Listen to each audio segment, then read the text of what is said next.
bi la jotaay wala say analyse dañ koy namm lool rawatina bu actualité bi amay fenn foo xam ne daf koy tollu dañuy soxla daal li nga xam ne rek moom mooy sa xalaat loolu war a itam ñu daal di koy dooree ci 1 an yi nga xam ne le président Diomaye ak Ousmane Sonko def nañ ko ci boppu réew mi mu nekk 1 an yoo xam ne coow li bëri woon na ci bépp côté nag ñii mën nañ ñii mënuñu ñii amuñu expérience ñii am nañu expérience mais ñi fi nekk ñi ngi fiy nekk di def la nga xam ne jàpp nañ ne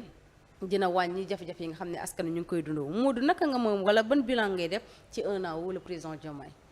ak Ousmane Sonko ca wet ga. waaw bilan bu positif voilà bilan bu positif boo xam ne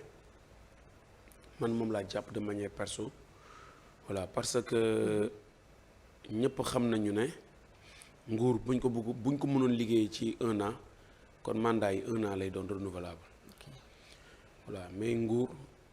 dynamique bi koy transformé man dama gëm ne il faut une génération peut-être pour soppi nguur maanaam mu soppeeku coppite goo xam ne ñëpp dinañ ko gis voilà par contre nag xëj na am na ñoo xam ne position yi ñuy taxaw moo tax duñu mën a gis yenn yi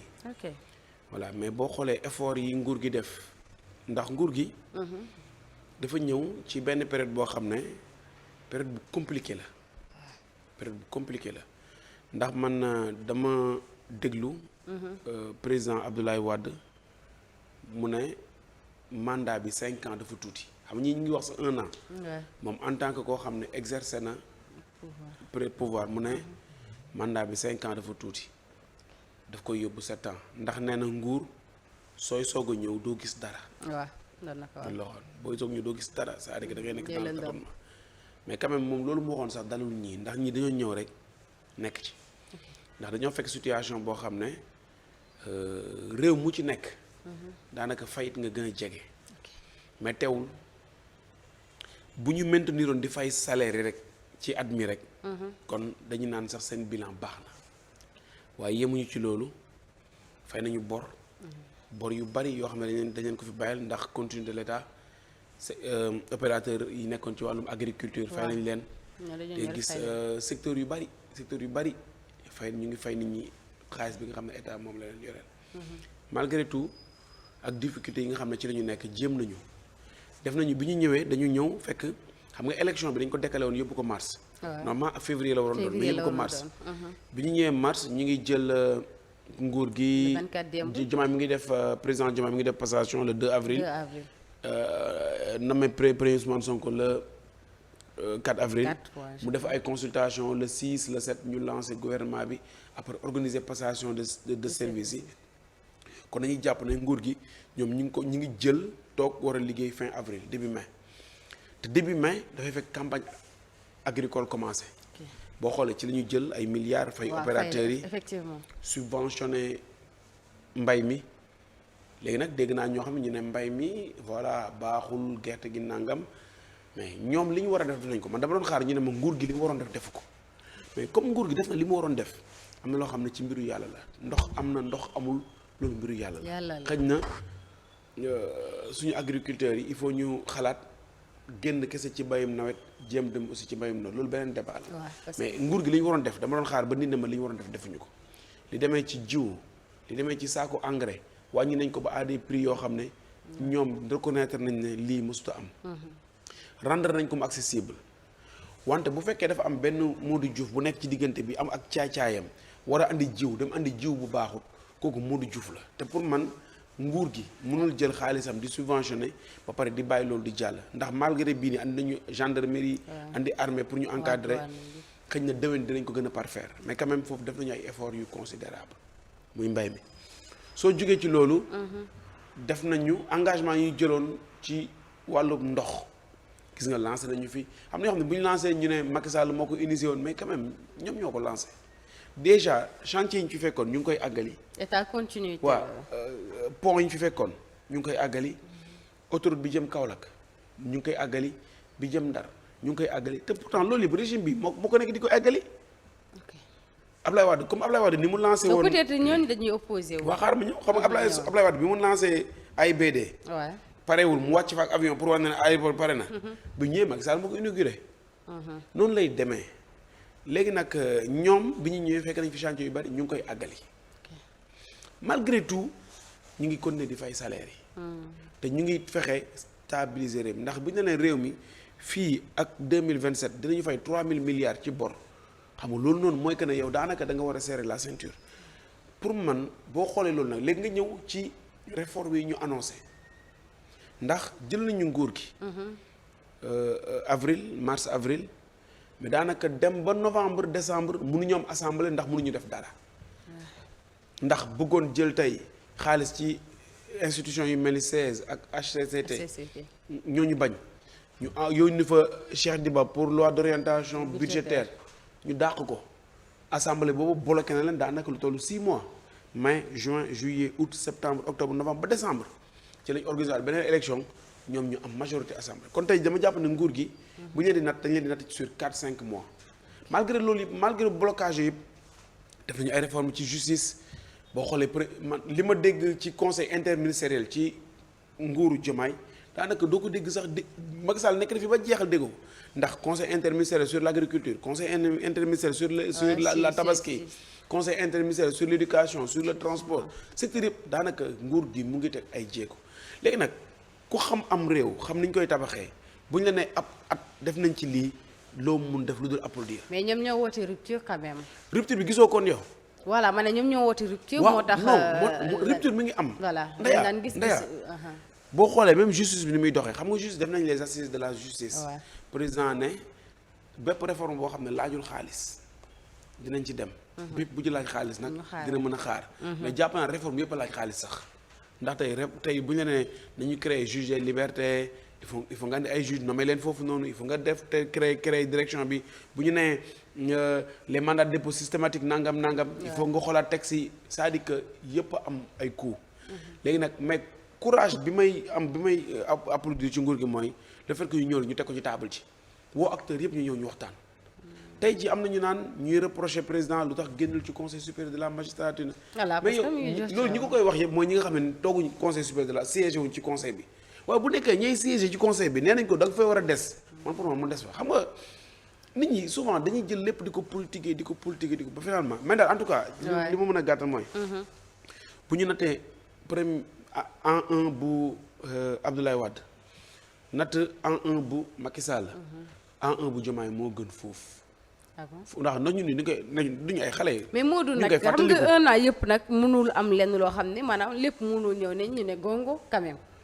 waaw léegi xam nga gisoo lenn loo xam ne jàpp nga ne mën nañ koo gën a améliorer. lan la ñuy améliorer ñi soo ko commencé. non mais ci un an yi quand même. déedéet lay améliorer ci 1 an yi. ci 1 an yow gisoo ci lenn loo xam ne faay la wala dara. yow kuy soo ko commencé yow jox nañ la dépense. waaw neel demal toggal ceeb. nga dem ñëw nduggi toog ñu ne la améliorer ceeb bi. ceeb bi pare léegi 1 an yi moom gisoo ci benn fay. non dégg li ma la wax dama ne la. réew mi ci anam biñ ko jëlee. waaw xam nga dama ne la réew moo xam ne da nga ko fekk nga war a fay fekk 2027 3000 milliards de bor. ñu ne la réew mi dese woon nga marge pour leb ndeke yow marge bi dépassé nga maanaam fekk ay chiffres yu ñu maquillé di nga ñëw ci rapport FMI bi. ñu ne la ay milliers de milliards yoo xam ne dañ ko leb nëbb ko yow nga fekk ko fi. waaye yow léegi réew moomu noonu boo ko jëlee yow nga def at di fay salaire. man dama ne loolu rek doyoon na bilan man li ma ko dafa leer. ma ne la malgré tout. def nañ fi campagne agricole te gisaguma ko ne nguur gi li waroon def ko ci campagne bi mën nañ wax na nag mbay mi dese naa baax loolu taw bu am ak ñàkk taw wax naa loolu du mbir doomu aadama mais ma ne la wàññi nañu jiw ba mu accessible wàññi engrais ba saako bi accès fu mu mësta agsi yaa ngi dégg. ñu bay ba ñoom acteurs yi ñoo koy wax ñu bay mais léegi ma ne la benn intermédiaire bi nekk ci diggante bi war a andi jiwu bu baax andiwul jiwu de qualité. te nguur gi joxe xaalisam. tamit loolu nguur gi du ko bàyyi mu jàll déwén lañ leen ci nattaat mais quand même def nañ ci li ci war nga ñëw ci inondation moo wax la. inondation moom bii du seen inondation. waaw non man du xam nga Cheikh Tidiane. dañoo diaboliser ay waxam. li mu bëggoon wax rek mooy. xëñ na déwén buñ préparé hivernage dina gën a ñëw mais hivernage dañoo fekk mu ñëw ne kër du ñëw rek li bëggoon wax. xale léegi nag ni mu ko waxee ci wolof moo xam nga man du ma bëgg dugg ci ay caricature. mais ce qui est sûr et certain que malgré fekk na leen fi mais jël nañu mesures yu ci waroon ñi ci amoon problème assisté nañu li ci am mais xoolal li amoon ba fleuve bi débordé Matam. nguur gi lépp xam nga gis nga l'état da ngay am loo xam ne vision looy programmer mais à côté de ça y a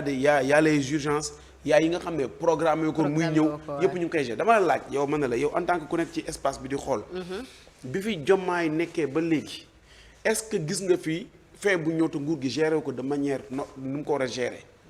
anticiper na sur les événements nee naa li ñu organisé ci conseil interministériel ci gouvernement Ousmane Sonko man gisuma ko woon ci nguuru Macky Sall dama ne la ak événement bu mën a xew conseil mais y a des conseil interministériel yu dul jeex di wax ak nit ñi di mais dama ne la yooyu nguur ku ko def ci benn at te ñiy gérer nguur wax la ne la nguur bu jamono bi ngay toog doo gis dara ñi ñëw toog rek commencer agir mais loolu laa lay wax. mais sénégalais yi ngay bilan gis bu positif la parce que bilan bi nga wax aussi bilan bu rafet la voilà mais sénégalais yi ngay dégg yenn saa yi ñu naan la dëkk bi dafa metti dëkk bi amul xaalis ñu gisuñ suñu bopp ñoom ñenn sénégalais la ko. démb dama toog sama benn cousin tailleur la Moussa maa ngi nuyu. dafa bokkoon ci ñuy wax naan dëkk bi dafa metti korte bi ñëw mi ngi ñaw. ñaw démb la ñu tasee quoi mu ne ma sa waay am métier rek a wóor. mu ne ma am métier rek nga wóor mu ne ma gis nga moom ci boppam de waaw parce que nit ki boo amee métier yow yenn wax yi gars yi wax doo ci nekk boo amee métier te mën sa métier ay dëkk bi dafa dëgër rek dëkk bi dafay nangam yooyu doo ci nekk dëkk bi nag am nañu ci mu dëgër wax dëgg fa yàlla bu nekkee yow da nga doon toog liggéeyoo dara am na benn nit buy def ay live ci TikTok bi yooyu noonu nee na moom événement bu jotoon day dem di wër gars yi di ko jox pour la première fois koor jot mu amal boppam ci liggéeyam sénégalais yi loolu maanaam argent facile amul fenn man nag du ma xeebal nit jàngoroom ñi wax ne dëkk bi dafa metti xëy na am nañu ay raison pour wax ko waaye man su ma jëlee sama bopp man dëkk bi daa mësta yomb ci man loolu laay wax xëy na ñoom xëy na méttiwul woon ci ñoom ndax tey boo toogee nga ne dëkk bi dafa metti tey xëy na dafa yomboon ci yow man dama la am na jour ñu posé ma débat bi ma andi leen benn way bu coon way sama xarit coon yàlla na ko yàlla yërëm xarit ko àjjana mook ak jabootam gi mu nekkal foofu muy jaaga muy moom yi dafa way benn way mbaroodi waaw son bu yàgg la waaw est-ce que xam nga way boobu noonu c'est année 80 yi la su nekkul ay 85 90 87 lay doon lu mu ciy wax diwlin suukar saabu ceeb bi meew bi cher na waa léegi jamono boobu noonu la ña nekkoon jamono boobu dégg nga est-ce que wax bi dégg dama ngi lay soog a dégg nag 87 la coon way ne diwlin suukar saabu ceeb bi meew mi cher na voilà waaw léegi xanaa doone ma bu ñu ne ma réew mi dafa dëgër tey doone ma réew mi jamono boobu la neexoon kon réew mi musul neex non réew du mës a neex gis nga réew day neex ci ñi nga xam ne bu ñuy liggéey di góorgóorlu yàlla di leen suturaal ñuy am mais ku toog munoo am réew mu neex tey jii muy France muy États-Unis muy Angleterre fu mën a doon soo fa demee di nga gis ñoo xam ne dañu am problème pour lekk mais quand même réew li tax ñuy aspirer di dem ci kanam mooy moom égalité des chances nit ñi bu ñu amee métier ñuy liggéey bu ñu jàngee ñuy liggéey te loolu nguur mooy organiser politique yu mel noonu xam ne nit ñi dinañ mën a am di liggéey mais par contre bu nekkee dañuy wax ci cherté de la vie wala nangam dund bi dafay gën di cher ndax àdduna mooy tof léegi nag nguur gi dafa war di góorgóorlu ba pouvoir d'achat wu sénégalais yi di méngoog jamono par exemple tey bu ñu toogee ñu ne la ñun jamono bi ñu nekk xale saako ceeb 3500 lay jar te jamono boobu am na ñoo xam ne mënuñ koo jënd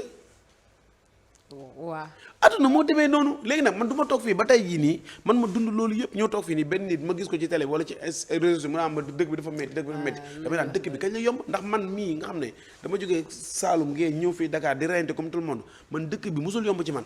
mais est-ce que jàppul woon na ñi bu ñëwee lépp dafay neex loolu ku ko jàpp c'est-à-dire que naïveté weesuwul loolu jàpp na ñii moom bu ñëwee réew mi dañuy witti xaalis bi ci garab bi ku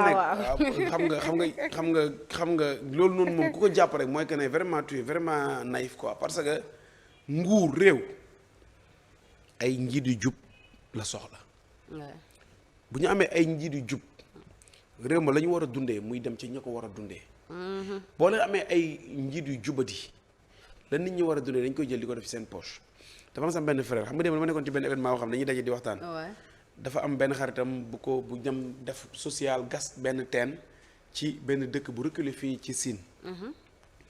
après affaire bi kii ko quoi may wax ma ne ko xam nga fan la problème bi nekk Sénégal naka la ñuy amee 60 ans d'indépendance. nga gis dëkk boo xam ne amul ndox. te budget ten bi ak pompe yëpp solaire bi yëpp nekk 1 million. ma ne ko boo xoolee nguur gi li ñuy jiiñ càcc ci xaalis ma jël ñaari fee rek. muy bu Tayiru ak bu Farba. ñi nga xam ne dañoo cautionné presque 400 et quelques milliards. ñu ne la teen bu ñu électrifié mu am pompe ndox mi génn ñuy tijji robinet muy xelli 1 million la. ñu ne la am na village boo xam ne dañuy dox 10 kilomètres pour am bañ a am ndox. maa la nga xool degré bi njiit yu bon fu mu mënee yàq réew. 1 million nga xool loolu état ñaata teen la ci mën a gas. c'est que xam nga gis nga ndeyaa yàlla ñu yàlla musal ci njiit yu bon. ndax njiit yu bon mooy tardal aw askan ci ay ati at te balaa nga koy rattraper day jël temps léegi nag man ñi nga xam am na ñoo xam ne lu ma leen déglu mooy ñi nga xam ne li andi réew mi ci guute gi ci lañ bokk ñooñu bëgg a taxaw fi naan réew mi dox réew mi nu muy doxee. kon les mêmes personnes ñoom yow nga yàq réew mi ba réew mi yàqu ñu jëlee la fi teg la fële nga bëgg a taxaw naan réew mi doxul réew mi nu muy doxee. gis nga ñi nga dégg noonu benn Sénégal je respecte leur position. ay Sénégalais lañu mais ñu ci yëpp koo ci remonté voté lu ñu Diomaye koo ci topp voté lu ñu Diomaye mais Diomaye ñu ko voté yéene leen nguur ñooñu ñi ngi taxaw di xaar am nañu patience bu gudd. te jéego yi ñu commencé teg man day ak samay morom ñu bari xëj na dal na suñu xel benn politicien buy wax nag ba ma gëmloo ne réew mi doxut moom la réew mi doxutut ci moom. gis naa fi ñu def seen délégation jëm Touba xaw ma ndax ñëw nga ci ñëw voilà ña ca nekk nañ ci nguur